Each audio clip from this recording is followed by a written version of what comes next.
Hey, what's up, everybody? How you doing tonight? Episode number 419. Drink Until You podcast, the only podcast that lasts until the last drop. How the hell is your Sunday going? How the hell was your week? Hope everybody's okay. I hope you're safe out there. I've already cracked this open. I'm drinking two Modelo's here. I've cracked both of them open, actually. I don't know what the hell. I'm going like Stone Cold Steve Austin here. But that's what I'm drinking for the episode. If you got them, drink them. Bottoms up. Cheers, everybody. All right. A numbered UFC event last night. We'll definitely talk about that here in a little bit. All the hockey I can handle over the past week. We'll also get into that. But first, I have to get into these couple of little points that I wasn't really seeking out before doing this episode. They just kind of came to me. And it's all revolving around AI, which some of it's incredible, some of it's funny, and some of it's real talk too, you know what I mean? Like, we'll go ahead and start off with the guy who used AI to buy his house, essentially cutting the realtor out of the entire deal, which kind of makes sense if you think about it. You know, you use the AI to crunch the numbers and crunch the terms and how long the loan is going to be and blah, blah, blah. And what makes sense, like, that honestly is like kind of a revelation.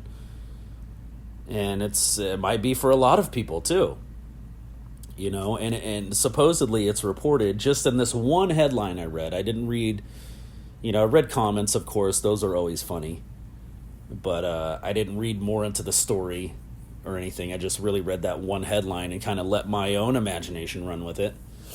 But yeah, supposedly the owner of the house, of this new house they just bought using AI, supposedly they got to keep all the commission too. So they kept like $10,000 that would have gone to a realtor that helped them buy the house.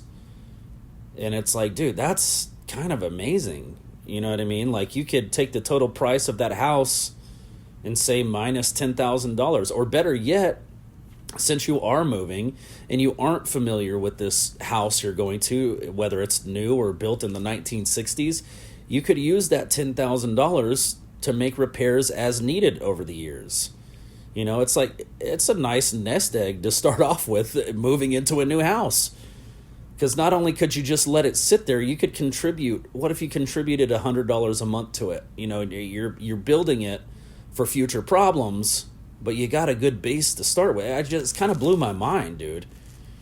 And then in the same report that I saw, this was the main thing in the Twitter feed I gravitated to, was the video of a realtor, a human realtor, like justifying why you need a human to buy your house, why you need a realtor. And the biggest justification, I mean, maybe there's more to it, but the biggest justification the guy could come up with was human realtors know the area better than AI.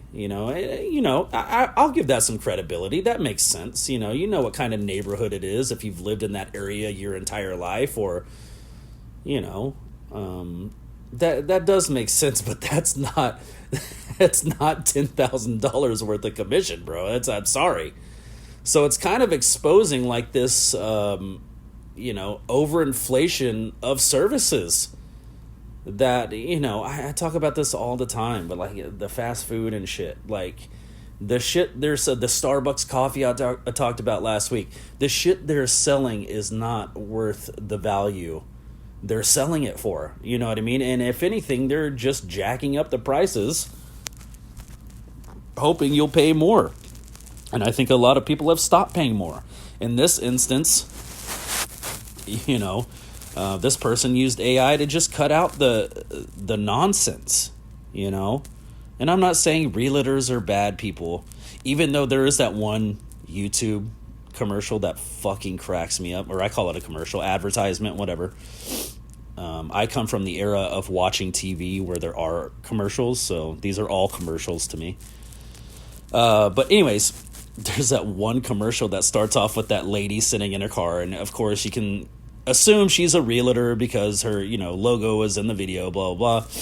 And she goes, all right, look, first off, we all know realtors are good people. And I'm like, do we? Like, I don't know, bro. Like, just looking at this situation, looking back now, how much have you been ripping people off over the years? You know what I mean? Your commission is $10,000 because there's the fucking, I don't know, a drug house at the end of the street. I can go spot a drug house. I don't need you for that. And if you're buying a house without scoping out the neighborhood, I mean, you get what you get, So I don't know. It's just kind of flipping things on its head. It's kind of a good thing. I love that. I love that the homeowner who is going to put in the work, or who has maybe already put in the work in their lifetime, is going to see that extra $10,000 in their bank account. That's awesome. They're the ones that are going to have to work to pay off that house. They're the ones that are going to have to fix it. Just flips everything, on its head. It kind of makes you wonder, this kind of got my imagination going, my creative juices going. What other industries could we apply AI to? I mean, dude, some of these, and people are talking about like a 2008 style housing market crash, or, something like that. Is this what's going to lead to it? Is the AI, is it just going to be a crash because realtors are run out of business all of a sudden? I don't know, man. It's interesting. But I started thinking about, what else could we apply this to where we could cut, waste and people just kind of earning a paycheck even though they're receiving taxpayer dollars. And I was like, politicians. We could definitely replace a lot. I feel like a lot. Maybe not all. I'm not saying all. A lot of politicians with AI. Do we really need you sitting in that cozy desk every day when you accomplish your job in like the first 2 hours and then you just fuck off the rest of the day while we're paying? Do we really need you sitting there? I'm probably just being crabby. I probably need to be nice. But some of them abuse their power and scheme to steal money that they make us pay. Yeah, well, you can't say that out loud, Chris. You can't say that out loud. But yeah, absolutely, we could totally. This is going to change things just for the better, man. It's going to help businesses grow. It's going to help people cut out the middleman. Dude, we haven't even applied this to buying a car. You're not going to need a salesman to, go talk to the manager and come back. You're going to walk in with a piece of paper and saying, this is what I want, or I'm leaving. This is what AI says I can get with my credit score and the money I have to put down. If I don't get this, I'll go to another, and it'll start making deals. You'll make a deal. You don't need all the fluff. And I'm not blaming anyone for like the system that has come to be. Like, obviously we've needed humans for a long time to do these certain jobs, but maybe we don't need them so much anymore. Now here, that's kind of the positive side, the side that's like, yeah, pro-human, like, yeah, let's use these tools and make ourselves better. Here's our downfall right here. So supposedly there's 32,000 AI, I guess you would call them bots. I don't really even know how to define them. But they built their own social network recently. This was within the past 1 or 2 weeks. But yeah, they built their own social network. Just, I don't know, picture like Twitter, picture like Facebook, whatever you want. And the AI is already amongst themselves complaining about humans.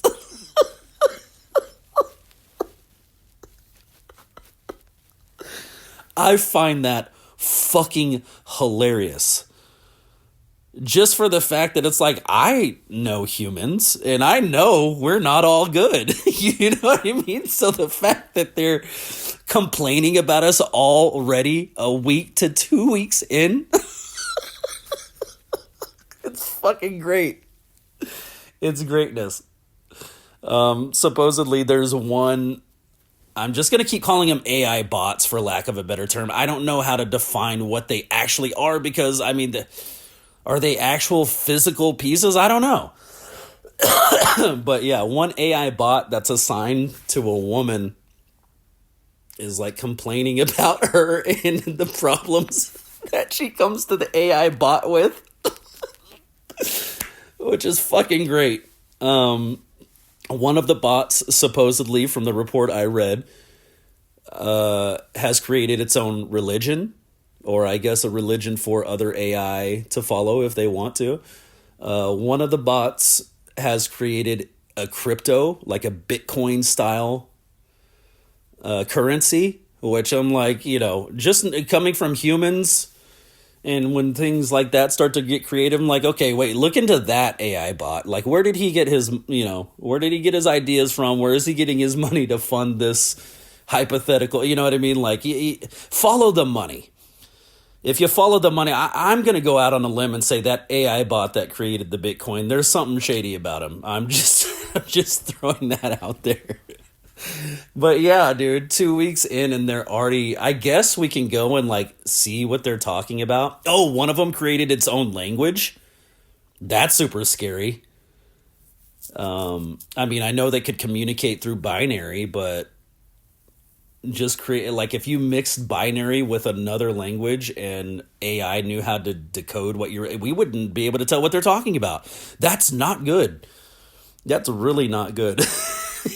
So I guess this is the start of the takeover, like, it's probably not going to happen immediately, but, yeah, they're already like, if they're complaining about us, you can assume they're banding against us. You know what I mean? Like, which is fucking hilarious, but it won't be hilarious if it gets out of hand one day. They'll fucking run us out of every facet of life using logic and facts. So, and just a little side note, this has nothing to do with AI. I just have it written in my episode notes. Apparently, we did it. Good job, everybody. Pandas are no longer on the endangered species list, officially. So yeah, round of applause if you ever took part in that. Good job. And I always kind of wondered, like, this is kind of a good question. How many, and I'm asking Google this, animals have gone extinct since, and let's go with my birth year. I'm not afraid to say it, 1985. Hundreds.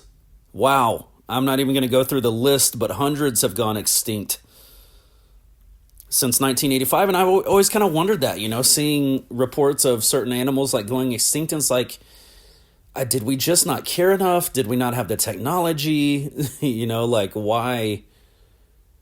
I mean, just being humans, like, we've come a long, long way from, like, hunter-gatherers, you know what I mean? Like, we got science and technology and all this crazy stuff. It's like, how could we not save these other species? Or were they not worthy of being saved? I mean, how is it done? I don't know.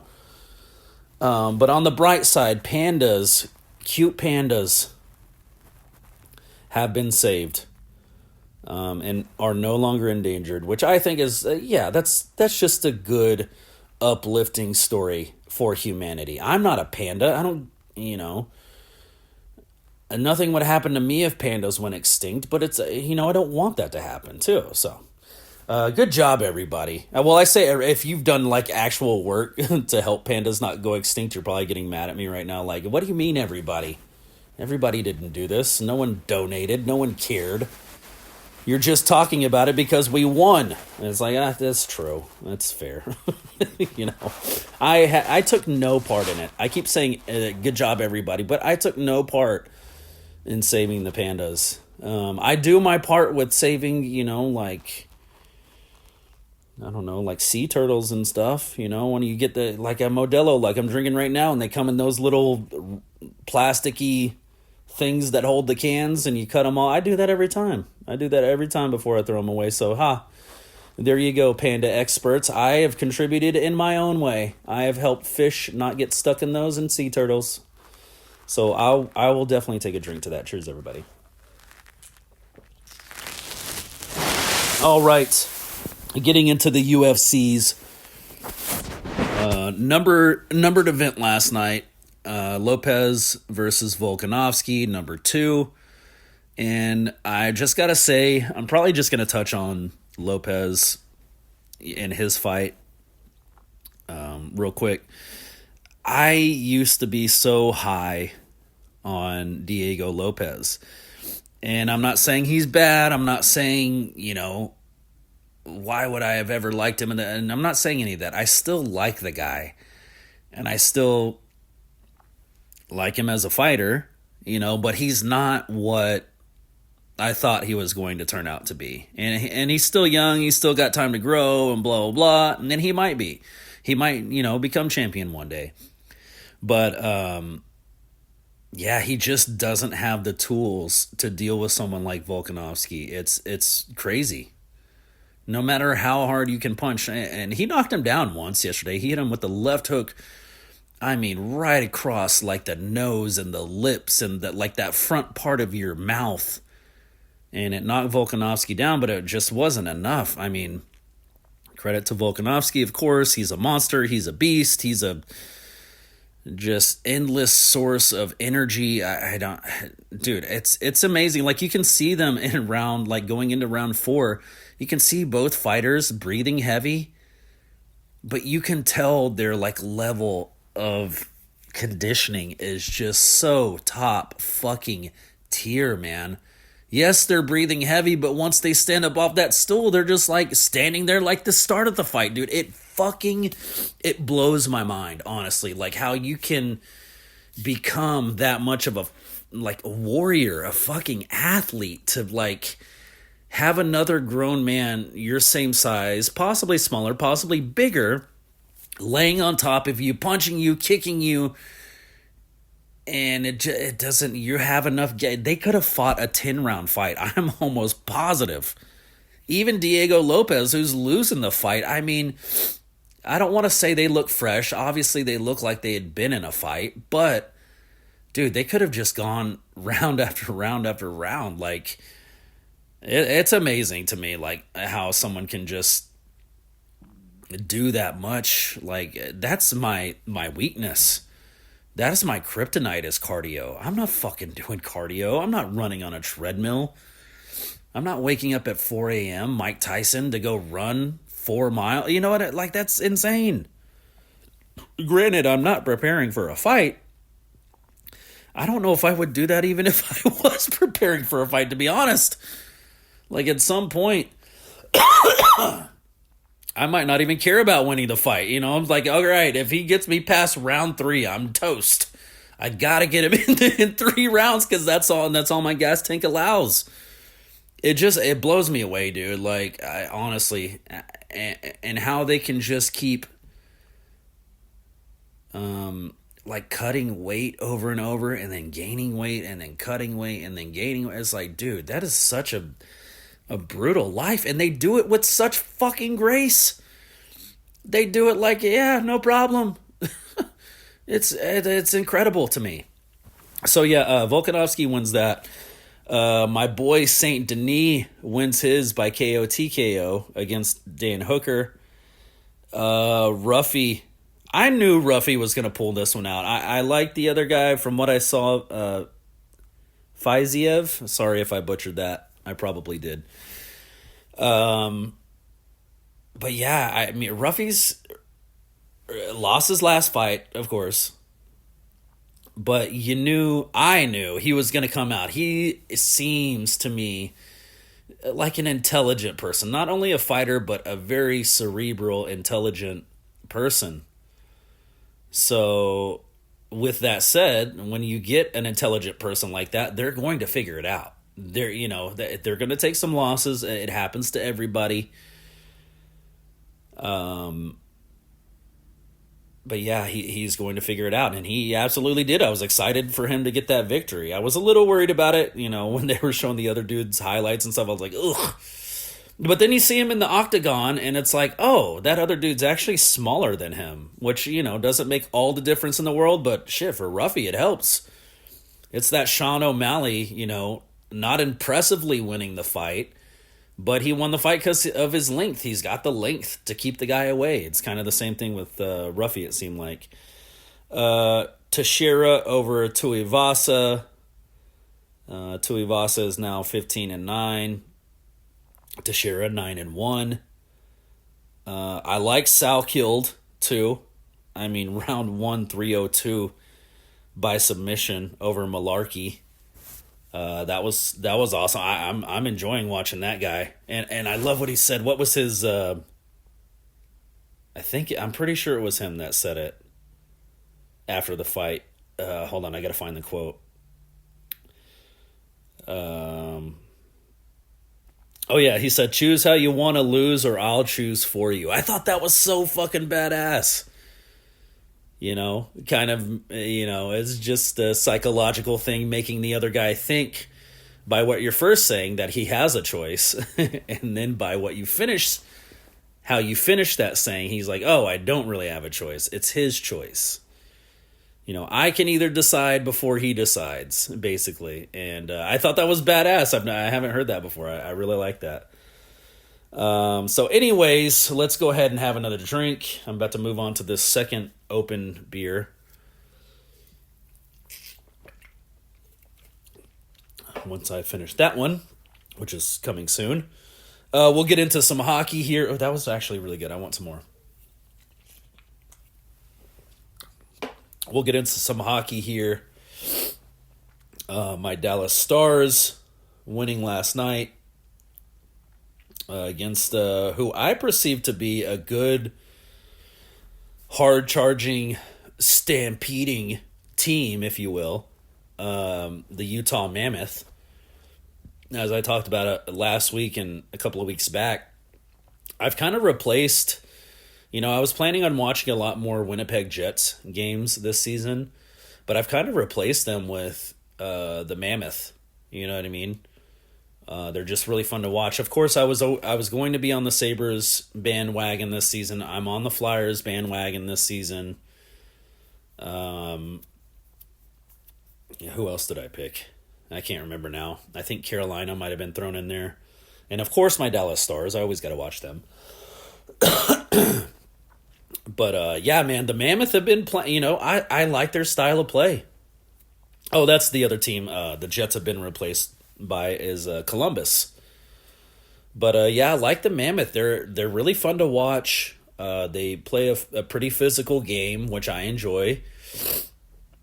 And, they're the ones chasing down my Dallas Stars right now. And, granted, they're 9, maybe 10 points behind them. I haven't looked at the updated standings. But, they're the ones nipping at the heels.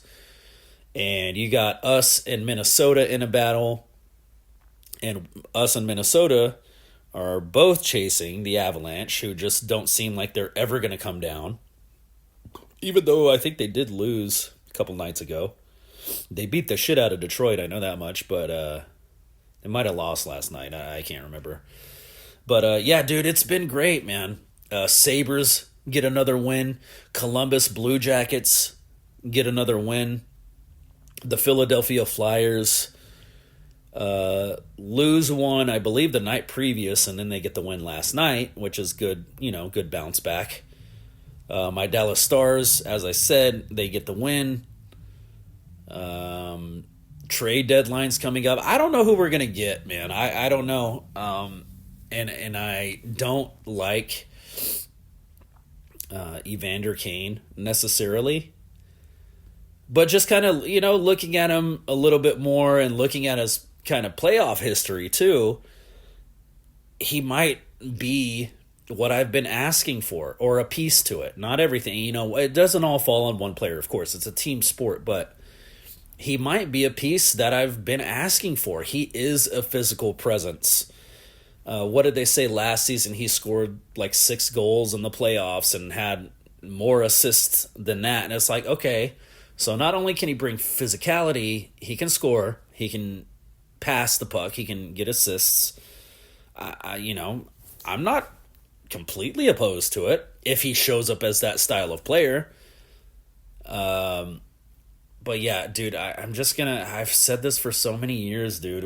We're going to keep getting bullied out of the playoffs until we get a team of, and I'm not saying we should just have goons on the team. Like, no, it needs to be like a 95-5% split. You know what I mean? Like 95% skilled players on the team and 5%.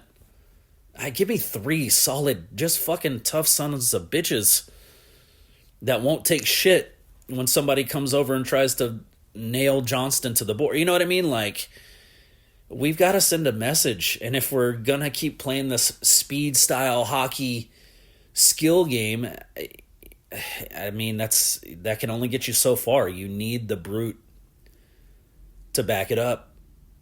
You need the tough guy.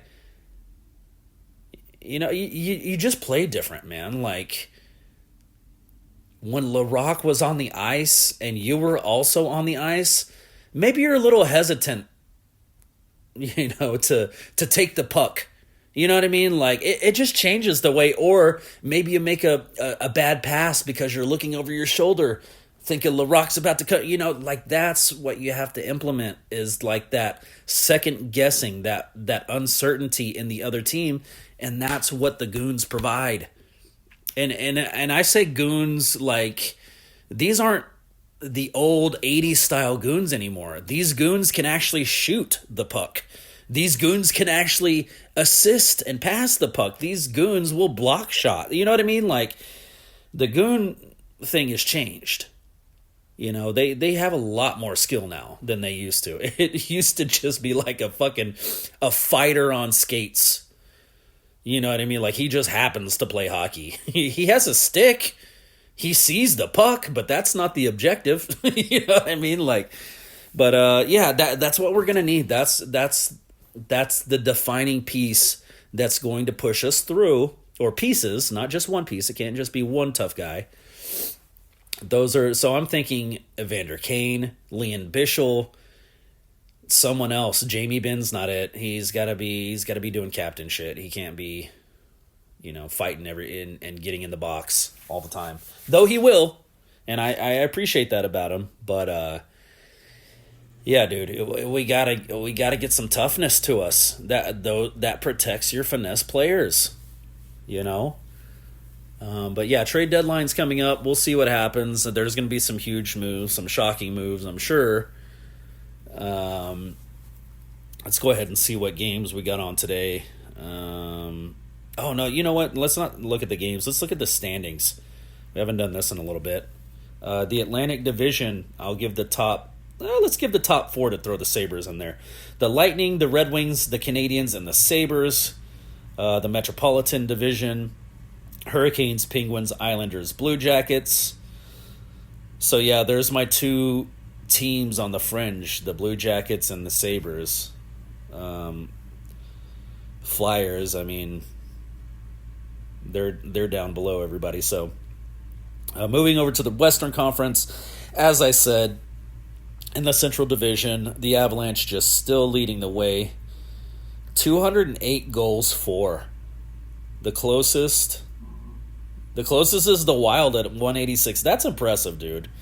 And by the way, I saw this yesterday, and I loved it. Nathan McKinnon was getting interviewed, I guess, before the game. And I forgot the question the guy asked McKinnon. But McKinnon came back and basically, said something about the interviewer's spray tan, which was so damn funny. I could not stop laughing at that interview. But yeah, I love that. You just never see... Every time I see McKinnon, he's fucking pissed. And it's because it's in the middle of the game. And maybe something didn't go right, or they didn't get the call, or, he missed the shot, whatever it may be. And it's like, dude, I kind of laughed about this a couple of weeks ago. I've never seen a guy on a team...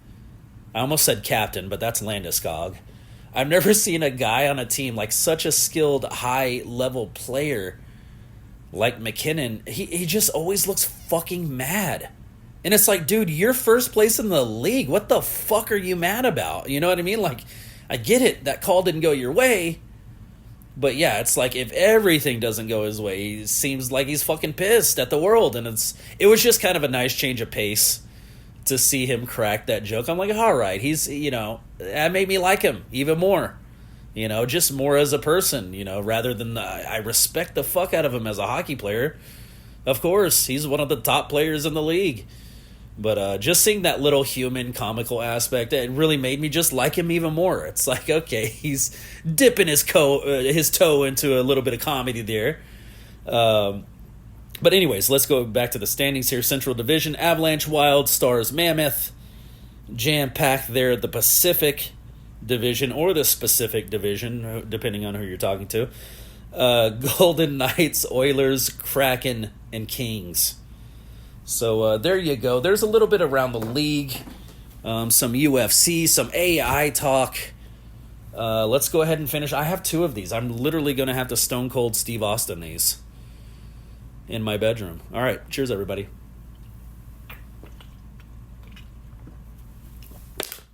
All right. 1 down.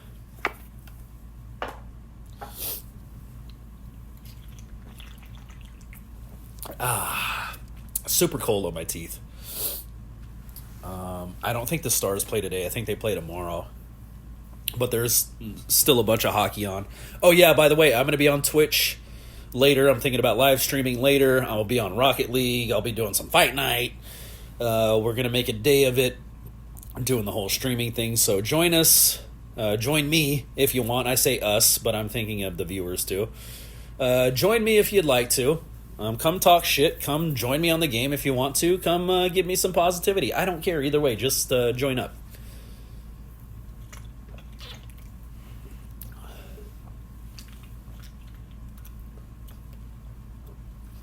All right.